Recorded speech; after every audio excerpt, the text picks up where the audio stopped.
పీఠములలో మధుర మీనాక్షి ఆలయ పీఠము ప్రముఖమైనది. మీనముల వంటి చక్కటి విశాల నేత్రములతో ఒకే ఒక మరకత శిలతో అమ్మవారి విగ్రహం చెక్కబడింది. ఆకుపచ్చ నీలము కలగలిపిన మరకతమణి శరీరకాంతి ఆ తల్లి ప్రత్యేకత. పరిపాలించే ఆ పాండ్యరాజులంతా కూడా ఆ తల్లిని ఆడపడుచుగాను కులదేవతగాను జగజ్జననిగా కూడా ఆరాధిస్తూ ఉంటారు. దేవి భాగవత పురాణంలోని మణిద్వీప వర్ణనలాగా ఆ ఆలయాన్ని పాండ్యరాజులు రూపొందించారు. అంతటి సౌందర్య రాశి చతుషష్ఠి కళా నిలయమైనటువంటి మీనాక్షి కూడా రాత్రివేళ తామస శక్తి రూపిణిగా మారి ప్రాణహింసకు పాల్పడుతూ ఉన్నది. ఆమెను శాంతింపచేయడానికి యావత్ భారతంలోని మూల మూలల నుండి కూడా వేద పండితులను ఋత్విక్కులను పిలిపించి యజ్ఞాలు యాగాలు క్రతువులు పూజలు జపహోమాలు అన్నీ కూడా చేయించారు. వారు పూజలు చేస్తూ ఉండగానే వారిని కూడా కబళించి వేసింది మీనాక్షి అమ్మవారు. పాండ్యరాజు నిస్సహాయంగా ఉండిపోయి తమ రాచరికపు కర్తవ్యంగా రాత్రివేళ నగరంలో నరసంచారం లేకుండా నిషేధాజ్ఞలు విధించారు. సంధ్యా సమయానికల్లా కూడా ప్రజలంతా తమ తమ పనులన్నీ కూడా పూర్తి చేసుకుని రాత్రి ప్రారంభం కాగానే ఎవరి గృహాల్లో వారు బందీలుగా మారిపోయేవారు. ఆపద వచ్చినా అపాయం వచ్చినా వారికిక బయటికి వచ్చే వీలే లేకుండా పోతుంది. వచ్చారో నగర సంచారానికి బయలుదేరినటువంటి అమ్మవారి కోపాగ్నికి ఆహుతైపోవలసిందే. క్షేత్రపాలకుడు మీనాక్షి హృదయేశ్వరుడు అయినటువంటి సుందరేశ్వరుడు కూడా ఈ జరుగుతున్నదంతా కూడా సాక్షిభూతినిలాగా చూస్తూ ఉండిపోయేవాడు. తన దేవేరి తామస ప్రవృత్తిని మాన్పించడానికి తన అంశతో ఒక అవతార పురుషుడు జన్మించాలి. మౌనం వహించి తీరాల్సిందే తప్ప మరేమీ చేయటానికి లేదని నిర్ణయించుకున్నాడు ఆ బోళాశంకరుడు. తన శరీరంలోని అర్ధభాగమైనటువంటి ఈశ్వరుని అవమానిస్తే తనను తాను అవమానపరచుకోవడమే అవుతుంది. బాహ్యలోకానికి ఆమెను చులకన చేసినట్లు అవుతుంది. ఎలా? కాలము విచిత్రమైనది కదా. ఏ సమయంలో ఏ ప్రాణికి ఏ శిక్ష, ఏ పరీక్ష, ఏ దీక్ష, ఏ సమీక్ష ప్రసాదించాలో ఒక్క మహాకాలుడికే తెలుసు. ఎవరి వంతుకు ఏది వస్తే అది వారు మంచి అయినా కూడా చెడు అయినా జయమైనా పరాజయమైనా అనుభవించి తీరవలసిందే కదా. కనుక ఆదిశంకరాచార్యులు మధురలో కాలుపెట్టే నాటికి పరిస్థితి పై విధంగా ఉన్నది. అయితే పాండ్యరాజు ఆదిశంకరాచార్యులను అత్యంత భక్తి శ్రద్ధలతో స్వాగతం పలికి తన అంతఃపురంలో సకల సేవలు కూడా చేశాడు. అద్భుతమైన తేజస్సుతో వెలిగిపోతూ ఉన్నటువంటి యువ బ్రహ్మచారి అయినటువంటి ఆదిశంకరాచార్యులు, నేను మధుర మీనాక్షి ఆలయంలో ఈ రాత్రికి ధ్యానం చేసుకుంటాను అని చెప్పాడు. అయితే ఆ మాటలను విన్న పాండ్యరాజు పాదాల కింద భూకంపం వచ్చినంతగా కంపించిపోయాడు. వద్దు స్వామి, మేము చేసుకున్న ఏ పాపమో ఏ శాపం ఫలితమో చల్లని తల్లి కరుణారస సౌందర్యలహరి అయినటువంటి మా మీనాక్షి తల్లి రాత్రి సమయంలో తామస శక్తిగా మారి కంటికి కనిపించిన ప్రాణినల్లా కూడా బలి తీసుకుంటూ ఉన్నది. అందుచేత అంతఃపురంలోనే మీ ధ్యానానికి ఏ భంగము రాని విధముగా సకల ఏర్పాట్లు చేయిస్తాను. మీరు ఆలయంలోనికి రాత్రివేళ అడుగు పెట్టవద్దు. అసలు అంతఃపురం నుండి బయటకు ఎవరూ వెళ్ళరు. పొరపాటుగా బయటకు వస్తే వారు మరునాటికి లేనట్టే లెక్క అని వివరించి పాండ్యరాజుడు వేడుకున్నాడు. ఆదిశంకరాచార్యులు పాండ్యరాజును శతవిధాలా సమాధానపరిచాడు. సన్యాసులకు గృహస్థుల భిక్ష స్వీకరించే వరకే ఉండాలి, కానీ తర్వాత వారు గృహస్థుల గృహాల్లో ఉండరాదు. మేము ఆలయంలోనే ఉంటాము. జగన్మాత అయినటువంటి మీనాక్షి అమ్మవారిని మనసారా ధ్యానం చేసుకుంటే తప్ప నాకు సంతృప్తి కలగదు. మీరు అడ్డు చెప్పవద్దు అని అన్నాడు. అప్పుడు పాండ్యరాజు హతాశయుడైనాడు. చేసేది ఏమీ లేక దేవి తేజస్సుతో వెలిగిపోతూ ఉన్నటువంటి ఈ యువ బ్రహ్మచారిక నేను చూడలేనేమో అని పాండ్యరాజు ఆవేదన చెందాడు. అయితే ఆదిశంకరాచార్యను ఆలయంలోనికి తీసుకువెళ్ళి తిరిగి అంతఃపురానికి వెళ్ళాడు. పాండ్యరాజుకు ఆ రాత్రి అంతా కూడా నిద్రపోలేదు. యువ సన్యాసిని అమ్మవారు బలి తీసుకుంటుందో ఏమో, ఆ పాపము తన తరతరాలను పట్టి పీడిస్తుందో ఏమో అని నిద్ర రాక అటూ ఇటూ పచాలు చేయసాగాడు. అప్పుడు అంతలోనే రాత్రి అయినది. గర్భగుడికి ఎదురుగా ఉన్న విశాలమైన మండపంలో పద్మాసనమును వేసుకుని ఆదిశంకరాచార్య ధ్యానంలో కూర్చుండిపోయాడు. అయితే మరకత శ్యామ అయినటువంటి ఆ తల్లి ఆయన మనోనేత్రాల ముందు ప్రత్యక్షమై భృకుటిత మధ్య నిలిచి సహస్రారంలో ఆశీనురాలై చంద్రకాంతి వంటి వెలుగులతో సుధావర్షము కురిపిస్తూ ఉన్నది. సమయంలోనే ఆలయంలోని గంటలన్నీ కూడా వాటంతట అవే మార్మోగుతూ ఉన్నాయి. ఆలయంలోని అన్ని వైపులా కూడా దీపారాధనలోని వెలుగులు దేదీప్యమానంగా వెలుగసాయి. గర్భగుడిలో మరకతశిల అర్చామూర్తిలో చైతన్యం వచ్చి అమ్మవారు మెల్లగా పీఠం నుండి లేచి నిల్చున్నది. పాదమంచీరాలు గల్లుమన్నాయి. అప్పుడు సుందరేశ్వరుని వైపు తిరిగి వినమ్రంగా నమస్కరించింది.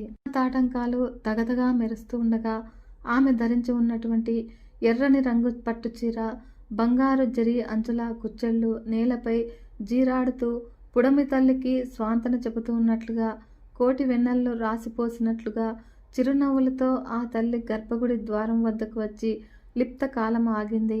ఎదురుగా విశాలమైన మండపంలో ధ్యాన సమాధిలో ఉన్నటువంటి యువ యోగి ఆమె విశాల నయన దృష్టి పదములోకి వచ్చాడు. ఎవరి ఇతడు? ఈ అద్భుత తేజస్సేమిటి? నుదుటిన విభూతి రేఖలు, అందులో కుంకుమ బొట్టు, మెడలో రుద్రాక్షమాలలతో బాలశివునిలా ఉన్న ఆ యోగిని చూస్తూ ఉంటే తనలో మాతృమమత పెళ్ళుబుకుతుందేమిటి? ఈ వేళప్పుడు ఆలయంలో ఉన్నాడేమిటి అని ఆశ్చర్యం కలిగింది. ఇదంతా కూడా క్షణకాలమే. గర్భగుడి గడప దాటిన ఆ తల్లిపై ఒకానొక ఛాయారూప తపస్సు ఆవరించుకుంది.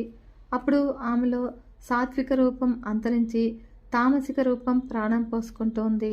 మరకత శ్యామ కాస్త కారుమబ్బు వర్ణంలోనికి మారి భయంకర దంష్ట్రాగ్ర కరావళ వదనంతో దిక్కులను సైతం మింగివేసే భయంకరమైనటువంటి చూపులతో అడుగు ముందుకు వేస్తోంది. మహాకాళి స్వరూపంలాగా. ఇందాక తల్లి ఆకారము గర్భగుడిలో సాక్షాత్కరించిన సమయంలోనే ఆదిశంకరాచార్యులు ధ్యాన సమాధి నుంచి మేల్కొని మహాలావణ్య శేవదిని కల్లారా చూశాడు. ఆయన హృదయంలో స్తోత్రం కవిత్వ రూపంలో సురగంగలాగా ఉరకలు వేసింది. ఆమె తామస రూపంగా మారినప్పటికీ కూడా ఆయనకు ఆ తల్లి మనోజ్ఞ రూపంగానే కనిపిస్తుంది. కన్నతల్లి అందమైనదా కాదా అనుకోరు కదా. కన్నతల్లి అంతే. అప్రయత్నంగా ఆయన స్తోత్రం చేశాడు.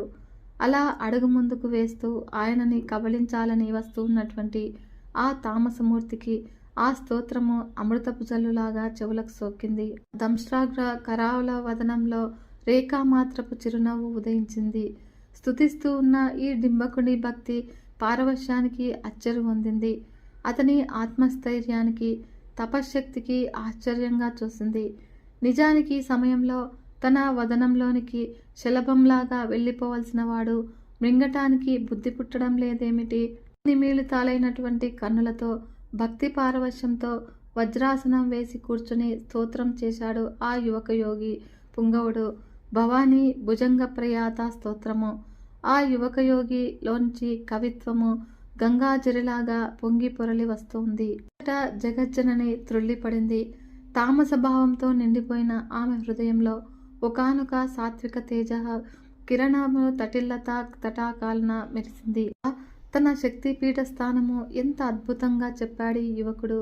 అవును, తాను త్రికోణ బిందు రూపిణి, శ్రీచక్రరాజు నిలయ, సహస్రారమనే మహాపద్మంలో శివ శక్తి రూపిణిగా పరాశక్తిగా ఉండే తన ఉనికిని ఎంత చిన్న శ్లోకంలో ఎంత చక్కగా వర్ణించి గుర్తు చేశాడు. మరి తనలో ఈ తామస భావాలేమిటి? తన దృష్టిని తానే కిరాతకంగా హింసించే ఈ భావనలేమిటి అని ఆలోచనలో పడింది అమ్మవారు. ఆదిశంకరాచార్యుల ముఖ కమలము నుండి సురగంగలాగా వచ్చిన స్తోత్రము తరంగాలుగా ఆమె కర్ణ తాటంకాలను దాటి కర్ణపుటాలను దాటి ఆమె ఆలోచనలో సుడులు తిరుగుతూ ఉంది. ఏమిటిది? ఇతడు వసిన్యాది వాగ్దేవతలకు మరో రూపమా? ఏమి పదలాలిత్యము, ఏమా కవిత్వము, ఏమా కంఠస్వరము, ఏమా భక్తి తత్పరత, ఏమి వర్ణన! శ్రీచక్రరాజంలోని నవావరణాల్లోని దేవతా భగశక్తి బృందాలు, అణిమాది అష్టసిద్ధులు ఈ యువక యోగికి కరతలామలకము అనుకొని, ఎవరు నాయనా నీవు? నా దారికి అడ్డుగా కూర్చున్నావేమిటి? నేను ఈ సమయంలో సంహార కార్యక్రమము చేపట్టాను. నిన్ను చూసి నీ స్తోత్రానికి ముగ్ధురాలినై క్షణకాలము ఆగానంతే. నీవు తొలగు. నిజానికి నేను నీవి పాటికి నాకు ఆహారం కావలసిన వాడివి. నీ వాక్కు నన్ను ఆకట్టుకున్నది అని అన్నది జగజ్జనని వాత్సల్యపూరిత సుధాదృక్కులతో ఆదిశంకరాచార్యను చూస్తూ. ఆదిశంకరాచార్యులు సాష్టాంగ దండ ప్రణామం చేశాడు. అంబ శాంభవి, చంద్రమౌళి రబల, కాత్యాయని సుందరి, గంగాజరిలాగా సాగిందా స్తోత్రము. తల్లి తల పంకించింది. నవవిద్రుమ బింబ శ్రీ నెక్కారి రదనచ్చద పగడము దొండపండు కలగలిపిన ఎర్రని రంగును స్ఫురణకు తెచ్చి ఆమె పెదవులపై వెన్నెలలాంటి నవ్వు వెల్లివిరిసి విద్యాంకురాకార ద్విజపంక్తి ద్వయోజ్వల అన్నట్లుగా ఆ తల్లి పలువరస ఆ నవ్వులో తళుక్కుమని మెరిసింది. కర్పూర వీటికామోద సమాకర్ష దిగంతర అన్నట్లుగా తాంబూల సేవనం వలన ఆ సువాసన దిగంతాలకు కూడా వ్యాపించింది. సతీదేవి వీణైన కచ్చపి మధురనాదాన్ని మించే సుస్వర సుమధుర నాదంతో జగన్మాత ఇలా అన్నది. స్తోత్రాలకు నీ భక్తికి మెచ్చాను. నీవు నీ కవిత్వము చిరస్థాయి అయ్యేలాగా ఆశీర్వదిస్తూ ఉన్నాను. నీ నుంచి వచ్చినటువంటి అమ్మవారి స్తోత్రాలు నిత్యము పారాయణ చేయగలిగిన వారు శ్రీచక్రార్చన చేసినంతటి ఫలము పొందుతారు. నీకు ఏం వరం కావాలో కోరుకో. ఆ వరమును ఇచ్చి నేను నా సంహార కార్యక్రమమును యథావిధిగా కొనసాగిస్తాను. నిన్ను సంహరించక అనుగ్రహించడమే నీకు ఇచ్చే పెద్ద వరముగా భావించు అన్నది కించిత్ అహం ప్రదర్శిస్తూ తామసభావ ప్రభావంతో ఉన్న అమ్మవారు. ఇప్పుడు ఆదిశంకరాచార్యులు క్షణము జాగు చేయలేదు. బాల్యంలో తెలిసి తెలియని వయసులోనే నేను సన్యసించాను తల్లి. శంకరుడు నా నామధేయము దేశాటనముతోనూ వేదాంతములకు భాష్యాలు వ్రాయడంలోనూ ఇన్ని సంవత్సరములు గడిచిపోయాయి. బాల్యావస్థ దాటిపోయి యవ్వనం వచ్చేసింది. ఇది కూడా ఎంతకాలం తల్లి. కానీ నా హృదయంలో నా బాల్య కోరిక ఒకటి మిగిలిపోయినది. అది శల్యంలాగా నన్ను అప్పుడప్పుడు కూడా బాధిస్తూ ఉన్నది అన్నాడు వినమ్రంగా ఆదిశంకరాచార్య. ముల్లోక జనని ముగ్ధ మనోహరంగా నవ్వినది. ఏ కోరికైనా కూడా తీర్చగల సమర్థురాలిని, నీ తల్లిని, జగజ్జనని నేనుండగా నీకేమి కొరత నాయనా? అడుగు నీ కోరిక తీర్చి నేను నా సంహార కార్యక్రమంకు వెళ్ళిపోతాను అని ఇంకా ఆమెలో తామసిక వాసన బలము తరగలేదు. పసితనము అమాయకత్వము వదలని ఆ యువకుని కోరికకు మందస్మిత ప్రభాపూర మజ్జత్ కామేశ మానస అన్నట్లుగా ఫక్కున నవ్వింది. సౌందర్యలహరికే సౌందర్యలహరిగా భాషిస్తున్నది ఆ నవ్వు. అమ్మ, నాతో పాచికలాడతావా అని పసిపిల్లవాడు అడిగినట్లుగా అడిగాడు ఆ బాలశంకరుడు. అమ్మ అంది. తప్పక ఆడతాను నాయనా. నీ స్తోత్రంతో, నీ భక్తితో, నీ వినయంతో నీ పట్ల అపార మాతృత్వ వాత్సల్యము పెళ్ళుబికేలా చేశావు. మరి ఆట అన్నాక పందెమంటూ ఉండాలి కదా. నీకు తెలుసో తెలియదో పశుపతితో ఆడేటప్పుడు నేను ఒక నిబంధన పెడతాను. నేను ఓడిపోతే ఆయన ఆజ్ఞ మేరకు సంవత్సర కాలం నడుచుకుంటాను. నేను ఎప్పుడూ ఓడిపోలేదనుకో. ఈశ్వరుడు ఓడిపోతే నేను వేసే ప్రశ్నలకు వివరంగా విసుక్కోకుండా సమాధానం చెప్పాలి అని. ఆ ప్రశ్నలు లౌకికమైనవి కావు. ఎన్నో వేదాంత రహస్యాలు ప్రాణికోటికి సులభతరం కావాలను అన్న పరోపకార ధ్యేయంతో ప్రశ్నిస్తాను. అట్లా ఏర్పడినవే ఎన్నో దేవతా స్తోత్రాలు, కవచాలు, సహస్ర అష్టోత్తర శతనామ స్తోత్రాలు. మరి నీ పందెం ఏమిటి నాయనా అన్నది జగజ్జనని. ఆమెలో పశుపతినే పాచికలాటలో ఓడించే తన నైపుణ్యం తాలూకు కించిత్తు అహం తొణికిసలాడుతోంది. ఇదంతా కూడా గమనిస్తూ ఉన్నటువంటి సుందరేశ్వరుడు నిశ్శబ్దంగా లోపల నవ్వుకున్నాడు. ఆమె గెలుపు, తన ఓటమి ఎవరి కోసమో? లోక కళ్యాణం కోసమో. మౌనముద్రలో ఉన్న సుందరేశ్వరుని జటాభాగం నుండి ఒకానొక కాంతి కిరణము మెరుపులాగా వచ్చి ఆదిశంకరునిలో ప్రవేశించడము ఆ తల్లి గమనించలేదు. ఆదిశంకరాచార్యుల శరీరము, హృదయము క్షణకాలము దివ్యానుభూతికి లోనైంది. శివ, పరమశివ, తల్లితో ఆడే ఆటలో పందెంగా ఏమి కోరాలో వాక్కు ప్రసాదించు సుందరేశ్వర అని అనుకున్నాడు లోపల. అది భావనారూపంగా పరమశివుని నుండి అందినది. ఏమేమిటి నాయనా అని మరలా అన్నది అమ్మవారు. ఈ యువకునితో పాచికలాటలాడి అతడిని ఓడించి తన నైపుణ్యాన్ని సుందరేశ్వరునికి కూడా తెలియచేయాలి అనే ఉబలాటంతో ఆమెలో వచ్చేసింది. తల్లి, నేను సన్యాసిని. నాకు ధన కనక వస్తువాహనాలేవీ నాకక్కర్లేదు. ఒక వాగ్దానాన్ని పందెపు పణముగా నేను పెడితే నీకు అభ్యంతరమా తల్లి అని అన్నాడు ఆదిశంకరాచార్య. తప్పకుండా, నీ వాగ్దానం ఏమిటో చెప్పేయి అన్నది వాత్సల్యం నిండిన చిరునవ్వుతో జగన్మాత. బహుశా మరింత కవితాశక్తి ప్రసాదించమని, అది మహారాజులు మెచ్చి మహాత్కిరీటి రావాలని కోరుతాడని ఊహించింది ఆ తల్లి. శంకరాచార్యుడు అన్నాడు, తల్లి, నీవు కరుణామయివి. నీవు తామస శక్తివై ఈ సంహార కార్యక్రమం చేయడము నాకు బాధాకరంగా ఉన్నది. ఆటలో నీవు ఓడిపోతే ఈ సంహార కార్యక్రమము ఆపేయాలి, అందరినీ కూడా కాపాడాలి. నేను ఓడితో మొదటగా నేను నీకు ఆహారం అవుతాను అన్నాడు దృఢచిత్తంతో ఆదిశంకరాచార్య. జగన్మాత నవ్వింది. నిన్ను ఆహారంగా తీసుకోను నాయనా. నేను ఓడిపోతే నీ మాట ప్రకారము నేను ఈ సంహార కార్యక్రమంను ఆపివేస్తాను, సరేనా అన్నది. ఆమెలో తాను ఎన్నడూ కూడా ఓడిపోననే దృఢ విశ్వాసము నిండుగా ఉన్నది. పశుపతినే ఓడించే తనకు ఓటమి రాకూడదు. ఈ యువకుని నిరుత్సాహపరచకూడదు. గెలుపు అతడికే లభిస్తుంది చేటట్లుగా మెల్లగా ఆడుతూ చివరిలో ఓడించి తన సంహార కార్యక్రమంను కొనసాగించాలి అని ఆలోచించినది. ఆదిశంకరాచార్య వినమ్రంగా మొక్కాడు. తల్లి, దివ్య మహిమలు గల పాచికలు నీవే సృష్టించు. నీవు కోరిన పందెము నీకు, నేను కోరిన పందెము నాకు పడేలాగా ఆ పాచికలలో నీ మహత్యము నింపు. నేను ఆటలో అన్యాయం ఆడను, అనృత్యము పలకను. నీవు నాతో పాటు ఈ విశాల మండపంలో కూర్చోనవసరం లేదు. నీ గర్భగుడిలోకి ఉన్నతాసనం మీద కూర్చో అమ్మా అని అన్నాడు. అమ్మవారు, ఏమిటి నాయనా ఆలోచిస్తున్నావు? ఆట మొదలుపెట్టు. పాచికలు నీవే మొదట వెయ్యి. చిన్నవాడివి, నీవు మొదట ఆడడము న్యాయము అన్నది మీనాక్షి అమ్మవారు. ఆమె హృదయంలో మాత్రము, సుందరేశ్వర, నీ అర్ధాంగిని, నాకు ఓటమి ఉండకూడదు. నీ దగ్గరే నేను ఓటమిని ఏనాడు చూడలేదు. ఈ బిడ్డ దగ్గర ఓడిపోతే నాకు చిన్నతనముగా ఉంటుంది. మరి మీ ఇష్టము అన్నది. అప్పుడు సుందరేశ్వరుడు చిరునవ్వుతో ఆశీర్వదించాడు. శంకర్లు, తల్లి, నీవు సృష్టించిన దివ్య పాచికలు ఈ క్షణాన నా చేతిలో ఉన్నాయి. నీలోని దివ్యత్వము నాలోనికి వచ్చేటట్లే కదా ఈ భావనే నన్ను పులకింపచేస్తుంది. అమ్మ జగన్మాత, ఇంతటి అదృష్టము ఎంతటి యోగులకు దక్కుతుంది? మరలా ఈ అవకాశము రాదు నాకు. పశుపతితో తప్ప మరెవరితోనూ పాచికలాటలాడిన తల్లివి. సాధారణ మానవుడినైన నాతో ఆడడానికి అంగీకరించావు. అందుకనే ఈ రాత్రి జరుగుతున్నటువంటి వర్తమాన కాలము చాలా విలువైనది, మహత్తరమైనది. నీ లలితా సహస్రనామంలోని కొన్ని నామాలు, వాటి అర్థాలు ఆలోచిస్తూ ఈ క్షణాలకు ఒక అద్భుతమైన పవిత్రత, ప్రయోజనకత కూడా చేకూర్చుకుంటాను. నీ నామాలు పలుకుతూనే ఆటాడుతాను. అభ్యంతరమా తల్లి?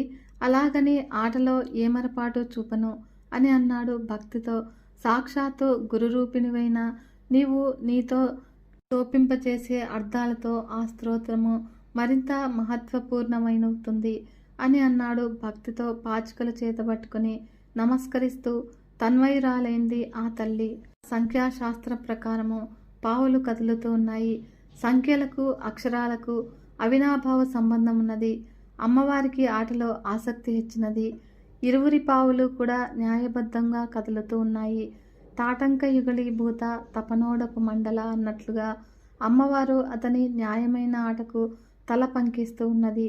ఆ తల్లి తాటంకాల కాంతి సూర్యచంద్రుల తేజోవలయాల్లాగా కనిపిస్తూ ఉండగా ఆదిశంకరాచార్య అమ్మవారిని స్తోత్రం చేస్తూ ఉన్నాడు. విజయ విమల వంద్య వందారు జనవత్సల అని అన్నాడు. అప్పుడు ఆ తల్లి నవ్వింది. విజయము అంటే విజయం నాదే కదా నాయనా అన్నది ఆట మధ్యలో ఆపి కించిత్ గర్వంగా. విజయ పరంపర మనిషిలో అహం పెరిగేటంతటి మత్తును కలిగిస్తుంది. సృష్టి స్థితి లయాలను నేను నిర్వహించగలుగుతున్న గర్వంతో ఉన్న ఆ తల్లి నయనాల్లో చూపులతో ఎరుపుదనము, అహం కనిపించాయి. నాది అయినా నీది అయినా రెండూ ఒకటే తల్లి. నీలో నుండి నేను ఉద్భవించాను, నాలో నీవున్నావు. ఒక నాణానికి బొమ్మ బొరుసులాగా జీవుడు దేవుడు ఉన్నారనుకుంటే ఎంత ఆనందంగా ఉంటుందమ్మా. విజయపు అంచుకు చేరుకున్న వ్యక్తి లిప్తపాటుతో అపజయాన్ని చవిచూస్తాడు. విజయలక్ష్మి చివరి క్షణంలో ఎవరిని ఉద్ధరిస్తుందో అదే విజయ రహస్యము. అందుకే నువ్వు గుప్త యోగినివి, గుప్తతర యోగినివి. గోప్యాన్ని తెలుసుకోగలిగిన వారికి విజయమైన పరాజయమైన ఒకటే కదమ్మా. పరాజయము నీ శక్తి స్వరూపమే. ఆ పరాజయము ఎంతటి నిరాశని ఇస్తుందో అంతటి పట్టుదలను ప్రసాదిస్తుంది. ఆ పరాజయము ద్వారా పొందిన అవమానము, దైన్యము దైవము పాదాలను పట్టుకునేలా చేస్తుంది. ఇది మాత్రము విజయం కాదా తల్లి అని అన్నాడు ఆదిశంకరాచార్య భక్తి పారవశ్యంతో అమ్మవారికి మొక్కుతూ. అప్పుడు అమ్మవారు దిగ్భ్రాంతి చెందింది. గెలుపు ఓటములు, ద్వంద్వాలు సర్వము ఒకటిగా చూడగల దివ్య అద్వైత స్థితికి చేరుకున్న ఈ యువకుడు కారణజన్ముడు. సర్వము బోధించగల సమర్థ గురువుగా రూపొందుతాడు భవిష్యత్తులో అని లోపల అనుకోబోయి అమ్మవారు వాత్సల్యము పెళ్ళుబికి రాగా పైకి అనేసింది. నాయనా, నీ ప్రతి అక్షరము ఒక కవిత్వమై, ఆ ప్రతి కవిత స్తోత్రమై, ఆ స్తోత్రము ప్రతిదీ కూడా శృతి సమ్మతమై, వేదమై, వేదవాణి అలరారుగాక. నీవు వేసే పందెం నీవు వేయి. ఇద్దరి పావుల్ని న్యాయబద్ధంగా నేను కదుపుతాను. ఆ సుందరేశ్వరుని సాక్షిగా నేను కపటము మోసము చెయ్యను. గెలుపు ఓటములు జగన్మాతవైన నీ అధీనం కదా తల్లి అని అన్నాడు ఆదిశంకరాచార్యులు.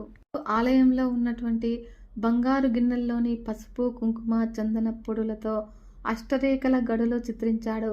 అమ్మవారి పాదాల వద్ద ఉన్న పుష్పాలను తన పావులుగాను, అమ్మవారి అలంకరణ సామాగ్రిలోని మంచి ముత్యాలను అమ్మవారి పావులుగాను సిద్ధం చేశాడు. జగన్మాత సంతోషించింది. దివ్య పాచికలను సృష్టించింది. ఆ యువకునితో ఆట పూర్తయ్యేంత వరకు కూడా నీ కోరిక మేరకు నా ఆస్థానంలో కూర్చుంటాను అంటూ గర్భగుడిలోకి వెనక్కి వెళ్ళి నడిచింది. ఆ సమయంలో చరాచర కోటికి తల్లి అయినటువంటి ఆమెలో యువక యోగీశ్వరునిపై మాతృమమత పెళ్ళుబికింది. ఎంత చిన్న కోరిక కూరాడి డింబకుడు ఓడించరాదు జాలి కూడా కలిగినది. ఆ తర్వాత పీఠంపై ఆశీర్ణురాలైనటువంటి మరుక్షణంలో ఆమెలో ఇందాక ఉన్న తామస ప్రభావము మాయమై నిర్మలతత్వం వచ్చేసినది. ఆదిశంకరాచార్యులు ఆమెలో కోరుకున్నటువంటి మొదటి మార్పు ఇదే. తన స్తోత్ర శక్తితో అది సాధించాడాయన. మనసులో సుందరేశ్వరునికి మొక్కాడు. పరమశివ, జగన్మాతతో ఆడుతూ ఉన్నటువంటి ఆట పర్యవసానము లోక కళ్యాణంగా మారేటట్లు అనుగ్రహించు. గెలుపు ఓటములు రెండూ నీ దృష్టిలో సమానమైనవి. నీవు నిర్వికారమూర్తివి. ఈ ప్రాణికోటి హింస అమ్మవారి తామస శక్తి అన్నది ఆగాలి. అది ఆమె మాతృత్వానికే కళంకము. ఇది అర్థం చేసుకుని నీవు సాక్షిభూతినిగా ఉండి ఈ ఆట నడిపించు అని మనసారా ప్రార్థించాడు. అప్పుడు వెంటనే అతని హృదయానికి చందన శీతల స్పర్శలాంటి అనుభూతి కలిగినది. అది ఈశ్వర కటాక్షము అని అర్థమైనది. ధన్యుడిని తల్లి, ధన్యుడిని. నా ప్రతి స్తోత్రంలో నీవు నీ శక్తి అంతర్లీనమై నిలిస్తే చాలు. ఆ బ్రహ్మకీట జనని ఈ క్షణంలో నిర్వాణ షట్కము అనే కవిత నాలో శ్లోక రూపంలో పెళ్ళిబికి వస్తుంది. నీ ఆశీస్సులతో అది కవిత్వంగా నా హృదయంలో రూపుదిద్దుకుంటున్నది అంటూనే నిర్వాణ షట్కంలోని 5 శ్లోకాలు ఆశువుగా చెప్పేశాడు. రాజనగరలో తెల్లవారుజాము అయినందుకు గుర్తుగా మేలుకొల్పు నగారా మ్రోగుతున్నది. అప్పుడు అమ్మవారు త్రుళ్ళిపడింది. ఈ యువక యోగి మధుర వాక్కులలో కాలము ఆగిపోయినది, కాలము వదిగిపోయినది అనుకొనగానే, తల్లి, ఇంకా కొద్దిగా ఆట ఉన్నది. నీవు విశ్వసాక్షినివి, సాక్షి వర్జితవు కూడా అని అన్నాడు. విశ్వానికి సాక్షిని అని నేను సాక్షి వర్జితను ఎలా అవుతున్నానో చెప్పగలవా అని అన్నది జగన్మాత. అతని నోటి వెంట ఆ నామాల అర్థాలు వినాలి అనే కుతూహలంతో. శంకరుడు, తల్లి, రెప్పపాటు లేనప్పుడు సృష్టిని కాపాడటము, రెప్పపాటు జరిగినప్పుడు లయం జరగడము రెండూ కూడా నీ ప్రక్రియలే కదమ్మా. సర్వ విశ్వానికి కూడా సాక్షినివైన నీవు ప్రాణులకు కాలము తీరినప్పుడు నీ సువిశాల నయనాల నల్లని కనురెప్పలను క్షణకాలము రెప్పపాటు సాకుతో మూసుకొని సాక్షివర్జితమవుతావు. అలా చేయకపోతే నీవు సృష్టించిన సృష్టిలో నియమోల్లంఘన జరిగిపోతుంది. అవునా తల్లి అని అన్నాడు. ఎక్కడో కదలాడుతూ ఉన్నటువంటి ఒక మధురానుభూతి, ఒక మాతృమమత ఈ యువకునిని చూసినప్పటి నుంచి కూడా తనలో కలుగుతూనే ఉన్నది. తనలో 3 జాములు ఆడిన ఆట కేవలము వినోదమా? కాదు కాదు, ఇంకేదో కారణం ఉన్నది. విఘ్నేశ్వరుడు షణ్ముఖునిలాగా ఏ జన్మలోనో తన బిడ్డ అని అనుకుంటూ ఉన్నది. అయితే ఆట పూర్తి కాలేదు. ఆ రోజు కార్యక్రమము ఆగిపోయినది. తనలో తామస శక్తి మరుగై సాత్విక శక్తి నిండిపోయి అపార కరుణ జాలువారుతూ ఉంది. ఇక బ్రహ్మముహూర్తాన కాలము వస్తున్నది. ఆలయ పూజారులు వస్తారు. అభిషేకాలు, పూజా విధులు నిర్వర్తిస్తారు. మరి కాసేపట్లో కాలాన్ని ఖచ్చితంగా అమలుపరిచే సూర్యభగవానుడు వస్తాడు. భానుమండల మధ్యస్థ తన స్థానము మార్పు ఒక్క రాత్రిలో ఈ యువకుడు ఏ మంత్రం వేశాడో అమాయకత్వంతోనే ఆకట్టుకున్నాడు. తన ఆట కట్టేశాడా? తీరా తను ఆట ఓడిపోదు కదా. పశుపతినే ఓడించగలిగిన తాను ఈ యువకుని చేతిలో ఓడిపోతే ఈ సంహార శక్తి ఆపేయాలి. ఇక ఆట మీద దృష్టి కేంద్రీకరించింది. ఇలా క్షణకాలము విఫలతతో చలించిన ఆమె విశాల నయనాలు చూస్తూ ఆదిశంకరులు భక్తిపూర్వకంగా నమస్కరించాడు. వారి కుండల్ని యోగ శ్లోకాలు సహస్రనామ స్తోత్రంలోనివి. సాన్న ప్రియ త్వస్త పశులోక భయంకరి అనే గానం చేస్తూ పావులు చకచకా కదిపాడు. అప్పుడు అమ్మవారిలో పట్టుదల పెరిగి త్వరగా పెద్ద పెద్ద పందేలు పడేలాగా పాచికలను వేస్తూ ఉన్నది. దూరంగా శివభక్తులు వస్తున్నట్లుగా నమ్మక చమకాలు, అమ్మవారి సుప్రభాత గానాలు ప్రారంభమయ్యాయి. ప్రతి పనికి ఒక నిర్దిష్ట సమయ పాలన ఉండి తీరాలి. అదే ముక్తిపదానికి మొదటి మెట్టు. నాయనా, చివరి పందెము నాది. నా పావులన్నీ కూడా మధ్యగడిలోకి వచ్చాయి. నేను గెలిచాను అంది అమ్మవారు సంతోష తరంగాల్లో తేలిపోతూ. అవును తల్లి, పూరత్రయము 4 ద్వారాల్లోకి వచ్చేశాను. నేను కూడా 9వ ఆవరణ చేరాము తల్లి. నీవు బిందువులో యథాస్థానంలో జగన్మాతగా కూర్చున్నావు. నీవే గెలిచావు తల్లి. నీ చేతిలో ఓటమి కంటే నీ బిడ్డకు కావలసిన కైవల్యం ఏమున్నదమ్మా అని అన్నాడు దివ్య పాచికలు అమ్మవారి ముందు పెడుతూ. అప్పుడు జగన్మాత చేతిలో ఓటమి కూడా గెలిపే తల్లి. ఇలాంటి ప్రత్యక్ష ఆట ఎవరికి దక్కుతుంది అన్నాడు శంకరాచార్యులు. అప్పుడు అమ్మవారు, నేను గెలిచాను. మరి మన ఒప్పందం ప్రకారము నా సంహార కార్యక్రమము నేను కొనసాగిస్తాను. జగన్మాతనైనా నాతో పాచికలాడి నీ కోరిక తీర్చుకుని పునర్జన్మ లేని మోక్షాన్ని సాధించుకున్నావు నాయన అంది అమ్మవారు. తల్లి, ఆటపరంగా విజయమునిది. కాని తల్లి, ఆట వైపు ఒక్కసారి తేరిపారా చూడమ్మా. సంఖ్యాశాస్త్రపరంగా, అక్షర సంఖ్యా శాస్త్రపరంగా, మంత్రశాస్త్రపరంగా గెలుపు నాది అన్నాడు శంకరాచార్య దృఢస్వరంతో. అప్పుడు అమ్మవారు, ఏమిటి సంఖ్యాశాస్త్రపరంగానా అన్నది. ఏది స్ఫురించని అయోమయ స్థితిలో వర్ణములతో కూడిన శ్రీచక్ర రూపము. శ్రీచక్రంలోని ఉగ్రబీజాలు మాయమై నీలో తాత్కాలికంగా ఆవహించిన తామస శక్తి మాయమైనది. శ్రీచక్రము నీ దేహమైతే సహస్రనామావళి నీ నామము. నీ అపారణ కరుణతో ఈ రాత్రంతా కూడా నా తపస్సు ధారపోసి నేను ఏర్పరిచినటువంటి ఈ శ్రీచక్ర రాజాన్ని నీవు తిరస్కరిస్తావా తల్లి? నీవు చేసినటువంటి ఈ సృష్టిని, నీ ఉనికిని నీవే అర్ధరహితమని నిరూపిస్తావా? అలా చేస్తే ఆస్తికత ఉండక నాస్తికత ప్రబలి సర్వ సృష్టి జడత్వంలోకి, తమస్సులోకి జారిపోదా అంటూ క్షణకాలం ఆగాడు ఆదిశంకరాచార్యులు. దిగ్భ్రాంతి పొందిన అమ్మవారు మండపంలోనికి దృష్టి సారించింది. కోటి సూర్య ప్రభలతో శ్రీచక్రము అక్కడ ప్రతిష్ఠితమై ఉన్నది. తాను చతుషష్ఠి కళలతో, షోడశ కళలతో బిందు త్రికోణ రూపిణిగా కొలువై ఉన్నది. అద్భుతంగా తనని శ్రీచక్రములో బంధించాడు. కాదు కాదు, కొలువు తీరించేశాడు. గెలుపు తనదా? కాదు కాదు, ఆ యువక యోగినిదే అనుకున్నది అమ్మవారు. అప్పుడు ఆదిశంకరాచార్యుడు, అమ్మ, నా మీద ఆగ్రహించకు. ఆగ్రహం వస్తే నన్నొక్కడినే బలి తీసుకో. నాకు నీకు సాక్షిభూతుడు సుందరేశ్వరుడున్నాడు. ఆ పరమశివుని కూడా పిలుద్దాము. న్యాయ నిర్ణయము ఆ స్వామి చేస్తాడు. అప్పుడు చూసినది అమ్మవారు సుందరేశ్వరుని వైపు. పశుపతినే పాచికలాటలో ఓడించిన జగజ్జనని నేడు ఒక బిడ్డ చేతిలో ఓడిపోయినది. ఒక్కసారి నీ పాదాల వద్ద నుండి మండపంలో చిత్రించిన ఈ ఆట చిత్రము వరకు నీ విశాల నయనాల చల్లని దృష్టి సారించి తల్లి. 9 నవంతో ఆట ప్రారంభించాను. గుర్తుందా తల్లి?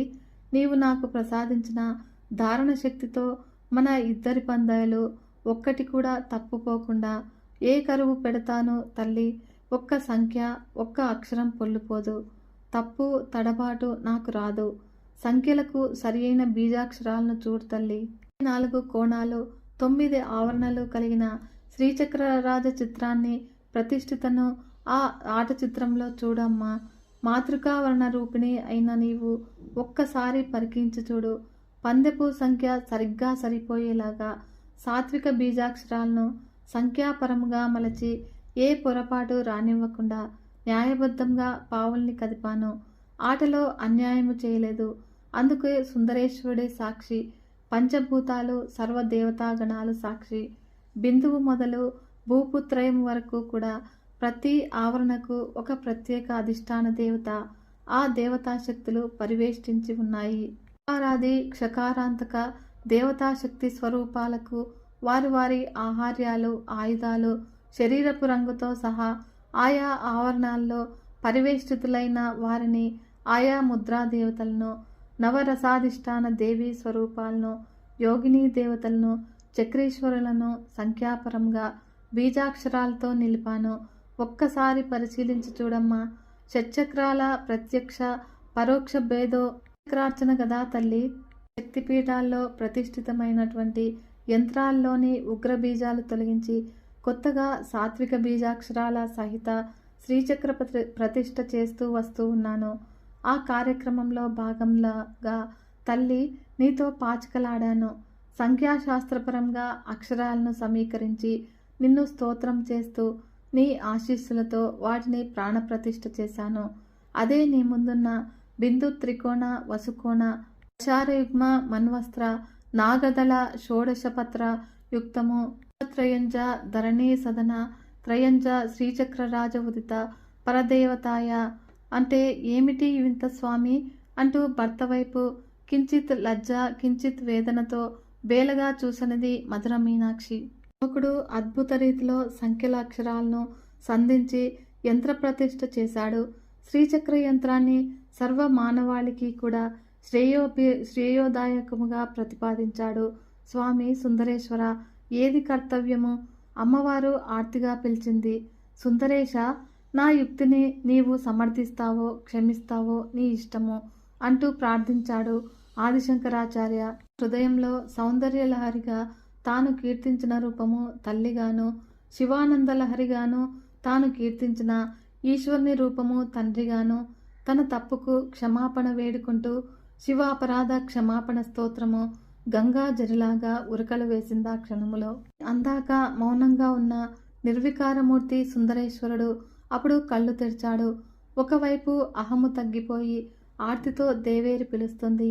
మరోవైపు భక్తుడు కర్తవ్యము తెలుపమంటూ ప్రార్థిస్తూ ఉన్నాడు. సర్వదేవి దేవగణాలు ఆ స్వామి తీర్పు కోసము ఎదురు చూస్తూ ఉన్నారు. అప్పుడు శివుడు కళ్ళు తెరిచాడు. చిరునవ్వు నవ్వాడు. నందీశ్వరుడు ఒక్కసారి తల విదిలించి రంక వేశారు. అప్పుడు మధురాపట్టణమంతా కూడా మారుమ్రోగిందా రంకే. ప్రమదగణమంతా కూడా అప్రమత్తులై స్వామి వెంట కదలడానికి సిద్ధమయ్యారు. ఇలా ఒక్కసారి కైలాసమే కదిలి వచ్చింది. 20 గంటలు అదే పనిగా మ్రోగాయి. భక్త్యావేశంతో ఈశ్వరుని నక్షత్రమాలిక స్తోత్రముతో ఆదిశంకరాచార్యులు స్తోత్రం చేయసాగాడు. అలా ఆయన నోట వెంట సురగంగా మహోద్ధృత జలపాతంలాగా స్తోత్రములు వస్తూ ఉన్నాయి. అప్పుడు ఈశ్వరుడు సర్వదేవత ప్రమదగణాలతో సమేతంగా మీనాక్షి ఆలయ మండపంలో సాక్షాత్కరించాడు. దేవి అన్నాడు పరమేశ్వరుడు. అప్పుడు మధుర మీనాక్షి వినమ్రంగా లేచి నిల్చొని చేతులు జోడించినది. ఇప్పుడు ఆమె మందస్మిత ప్రభాపూర మజ్జత్ కామేశ మానస, అంటే తామసము మచ్చుకైనా కూడా లేని మమతాపూర్ణ, భర్త ఆజ్ఞ తీర్పు శిరోధార్యంగా భావించే సాధ్వి, సదాశివ కుటుంబిని, సదాశివ పతివ్రత. పరమశివుడు ఇలా అన్నాడు. దేవి, నీ అహాన్ని, నీ తామస స్వభావాన్ని అదుపు చేయలేకపోయాను. ఎందరో నిర్దాక్షిణ్యంగా బలైపోయారు. ఈ ప్రాణికోటిని రక్షించేదెవరు? నీ తామస శక్తిని నేనెవరు కూడా జయించలేరు. నేను ప్రయత్నం చేస్తే నా అర్ధ శరీరాన్ని అవమానపరచటమే అవుతుంది. అందుకని సకల దేవతలు నేను సాక్షిభూతులుగా ఉండిపోయాము. నీ తామస శక్తిని అదుపు చేయగల యంత్రాన్ని మంత్రపూరితంగా సిద్ధం చేయాలి. అందుకు ఒక కారణజన్ముడు దిగిరావాలి. అతడు ముక్తాంగునిగా జన్మించి ఏ మలినము అంటని బాల్యంలో సన్యసించి సర్వదేవత సాక్షాత్కారం పొంది మంత్రద్రష్టగా మారాలి. నీ అనుగ్రహానికి పాత్రుడై నిన్ను తన మాతృప్రేమతోనే జయించగలగాలి. ఆ సమయం కోసం వేచి ఉన్నాను. ఇతడు నా అంశతో జన్మించిన అపర బాలశంకరుడు. అతడి సర్వశాస్త్ర పరిజ్ఞానము, అతడి కవితాశక్తి అతడిని ఆసేతు హిమాచలం పర్యటన సలిపేలాగా చేసినది. అతి నిరాడంబరంగా సాగించినది. అతని పర్యటన యొక్క ఉద్దేశము అతని హృదయానికి పరమశివుడైన నాకు మాత్రమే తెలుసు. విచిత్రమైన మహామంత్రద్రష్టులైన కొందరు తమ స్వార్థపూరిత ఆలోచనలతో తామే సర్వలోకాలకు అధిపతులు కావాలి అనే కోరికతో నీ పీఠాల్లోని యంత్రాలకు మరింత ఉగ్రరూపము సంతరించుకునేలాగా పూజలు, యజ్ఞాలు, హోమాలు, బలులు నిర్వహించి నీలో తామసిక శక్తిని ప్రేరేపించి ప్రోత్సహించారు. అలా వారు చేసిన పూజలన్నీ కూడా నిశా సమయంలోనే కావడంతో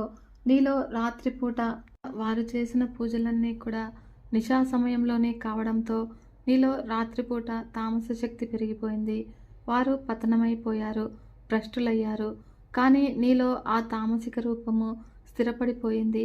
లోక కళ్యాణం తప్ప మరొకటి కోరని ఈ శంకరాచార్య నీలో ఈ తామస శక్తిని రూపుమాపి నీవు మాతృమూర్తిగా సర్వ ప్రాణికోటిని రక్షించాలని తప్ప భక్షించకూడదు అని ప్రతిజ్ఞ పూనాడు. ఆ శక్తిపీఠాల్లో ఉన్నటువంటి శ్రీచక్రాల్లో సాత్విక కళలను ప్రతిష్ఠించాడు. నీవు ఆటలో గెలిచినా నైతికంగా ఓడిపోయావు. ఈ శ్రీచక్రము సర్వ గృహస్థులకు శ్రేయోభిదాయకమైంది అని సుందరేశ్వరుడు అన్నాడు. అమ్మవారు దిగ్భ్రాంతి పొందింది. ఈ యువకుడు నిస్సందేహంగా అపర బాలశంకరుడే. భర్త శంకరుని వైపు, బిడ్డలాంటి బాలశంకరుని వైపు మార్చి మార్చి చూసింది. ఆ ఇద్దరిలో కనిపిస్తూ ఉన్న ఈశ్వర శక్తి దర్శనమైంది. అప్పుడు అమ్మవారి ముఖంలో ప్రశాంతత చోటు చేసుకుంది. అమ్మవారు భక్తిగా పరమశివునికి శిరసా నమస్కరించి శంకరాచార్యను మనసారా ఆశీర్వదించి చిరునవ్వులు చిందించింది. ఆ సమయంలోనే పాండ్యరాజు అంతఃపురంలో నందీశ్వరుని విన్నాడు. అప్పుడు మధుర మీనాక్షి ఆలయ ఘంటారావాలు విన్నాడు. తెల్లవార్లు కూడా నిద్రపోక ఆందోళనగా ఉన్న ఆ రాజు అమ్మవారి తామసానికి శంకరాచార్య బలై ఉంటాడని విభ్రాంతులయ్యాడు. ఇప్పుడు రాజుతో పాటు పరివారము, అంతఃపుర కాంతలు ఆలయం వైపు పరుగులు తీశారు. అప్పుడు ఆ యువయోగి మరణిస్తే తాను జీవించి ఉండటం అనవసరం అనుకున్నాడు. ఆ నిర్ణయానికి వచ్చి కత్తి దూసి ఆత్మాహుతికి సిద్ధమై ఆలయ ప్రవేశం చేసిన మహారాజుకు ఆది దంపతులైనటువంటి పార్వతీ పరమేశ్వరులు కొత్త శ్రీచక్రానికి కాస్త దూరంలో నిల్చొని ఉన్నారు. వారిని స్తోత్రం చేస్తూ తన్మయత్వంలో మునిగి ఉన్న ఆదిశంకరాచార్యులు కూడా కనిపించారు. అప్పుడు పాండ్యరాజు, స్వామి, నీవు జీవించే ఉన్నావా? నన్ను ఘోర నరకంలో పడకుండా చేశావు అంటూ శంకరాచార్యునికి ఆది దంపతులకు మొక్కాడు. తల్లి, మరలా నీ సాత్విక రూపాన్ని కల్లారా చూస్తూ ఉన్నాను అని వారి పాదాలకు అభిషేకించాడు. సుందరేశ్వరుడు అన్నాడు, నాయన పాండ్యరాజా, ఇక నీవు ఆవేదన పడవద్దు. ఆదిశంకరాచార్యుల శ్రీచక్ర ప్రతిష్టతో మీ ఇంటి ఆడపడుచైన మీనాక్షి ఇక రాత్రి వేళ తామస శక్తిగా మారదు. శ్రీచక్రమును దర్శించిన, స్పర్శించిన న్యాయబద్ధమైన, యోగ్యమైన, అర్హత ఉన్న వారికి సర్వ కోరికలు నెరవేరుతాయి. ఈ తెల్లవారి నుండే శ్రీచక్రార్చనకు నాంది పలుకుదాము. అమ్మవారి శ్రీచక్రము, అమ్మవారి ప్రతిబింబము. శ్రీచక్రము ఎక్కడ ఉంటే అక్కడ అమ్మవారు కొలువై ఉన్నట్లే గృహాల్లో పవిత్రముగా ఉంచుకొని నియమనిష్టలతో ఉంటే ఫలితం కలుగుతుంది సుమా అన్నారు స్వామివారు. అప్పుడు పాండ్యరాజును అమ్మవారు కూడా ఆశీర్వదించింది. ఆదిశంకరాచార్యులు చిత్రించి ప్రాణప్రతిష్ఠ చేసిన శ్రీచక్రము మధుర మీనాక్షి ఆలయంలో భూమిలోకి వెళ్ళి ప్రతిష్ఠితమైపోయింది. ఆ యంత్ర ప్రభావం వల్ల కోటాను కోట్ల రెట్లు పెరిగిపోయి అదృశ్యంగా నిక్షిప్తమైంది. అర్హులైన భక్తులు ఆ యంత్ర ప్రాంతంలో మోకరిల్లి నమస్కరిస్తే వారి హృదయంలో ప్రకంపనలు కల్పించి ఆశీర్వదిస్తుంది ఈ యంత్రము. కనుక పాండ్యరాజు తన జన్మ సార్థకమైంది అని ఆనందించాడు. నాయనా శంకరాచార్య, నీ జన్మ ధన్యమైంది. నీవు కారణజన్ముడవు. మరేదైనా వరం కోరుకో అన్నది అమ్మవారు. అప్పుడు ఆదిశంకరాచార్యుడు, ఏ వరము వద్దు తల్లి, నా నోటి వెంట నీవు పలికించే ప్రతి స్తోత్రంలోనూ మీ స్మరణ ఎడతెగకుండా అక్షరరూపమై విరాజిల్లేటట్లుగా ఆ శ్లోకాలు భక్తి శ్రద్ధలతో పఠించే వారి జీవితాలు ధన్యమయ్యేటట్లుగా నాకు ఈ వైరాగ్యము అచంచలముగా కొనసాగి నా శరీర పతనం ఎప్పుడు ఎక్కడ ఎలా జరిగేది ఎవరికి అంతుబట్టిన విధంగా ఉండాలి. నేను నీ పాదాల్లో ఐక్యం అయిపోయేటట్లుగా ఆశీర్వదించు తల్లి అన్నాడు. అప్పుడు అమ్మవారు, అలాగే నాయన, తదాస్తు అన్నది అమ్మవారు. తెల్లవారింది. ఆలయంలో అమ్మవారు స్వామివారు యథాస్థానాల్లో అర్చకమూర్తులుగా వెలిశారు. శంకరులు చేసిన శ్రీచక్ర నమూనాలు విశ్వకర్మలకు అందాయి. ఈ దేవీ నవరాత్రుల్లో అందరము భక్తితో శ్రీమాత్రే నమః అని అమ్మవారిని పూర్వకముగా ప్రార్థించి అమ్మవారి అనుగ్రహం పొందుదాము. ఎన్నిసార్లు స్మరిస్తే అంత మేలు జరుగుతుంది. చల్లని చూపుల చక్కని తల్లి మన మధుర మీనాక్షి అమ్మవారి ఆశీర్వాదాలు మన పైన ఉండాలని పూర్తిగా ప్రార్థిస్తున్నాను. వీడియో కనుక మీకు నచ్చినట్లయితే ఒక చిన్న లైక్ చేసి మన ఛానల్ని సబ్స్క్రైబ్ చేసుకొని సపోర్ట్ ఇవ్వండి ఫ్రెండ్స్. మరొక మంచి వీడియోతో మీ ముందుకు వస్తాను. అంతవరకు సెలవు. నమస్కారం.